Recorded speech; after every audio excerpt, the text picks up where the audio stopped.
Now, you mentioned Future Dog House. Correct. The brand ambassador of this all-seeing, all-knowing brand has dived in something of a fiction. Yes. So in producing QP, I get bored easily. Sure. I'm a bit, you can say, attention deficit disorder. I wish I was hyperactive, but definitely I do have attention deficit disorder. I'm surprised I'm, even following your questions. Oh, we're doing well. Yeah, but Eye contact. But more importantly, so we were producing questions for medical students, but I got bored and I started as an exercise. I started writing vignettes. Vignettes are stories that are created with a patient, symptoms, and Sort of like a real-world example. a real-world example. For say a business student, this will be like a case study, something Correct, like this. and but of course short, because these are multiple choice questions and you are timed to answer these questions quickly. And I got so used to doing this that I started doing this as an exercise, but I also am a fan of House MD. Okay, hence Future Dog House. Right, because a lot of these vignettes actually seem to lay the foundations of a lot of House episodes. Correct.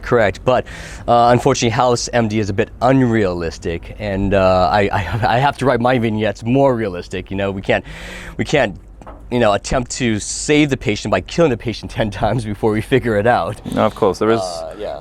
So I did this exercise, and I, of course, imagined colleagues that would help me diagnose these patients and go through this exercise. And from there, I sprouted a novel. And this novel, to make it unique and different, I added a bit of a spy thriller to it. Well, a spy thriller is one way of saying it. I would call it an understatement, because what we have are multiple levels carrying within this. Because yes, we do see that you're translating your knowledge of the medical community here in this fictitious portrayal of Future Dog House.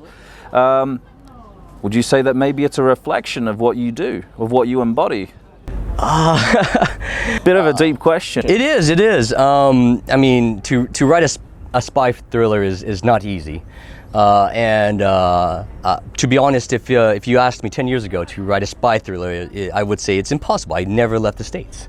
But through my medical education, I was in Prague, and from Prague I was able to travel all over Europe. Barcelona, Ibiza, Paris, Amsterdam, all over Europe, and experience the rich culture that Europe has to offer.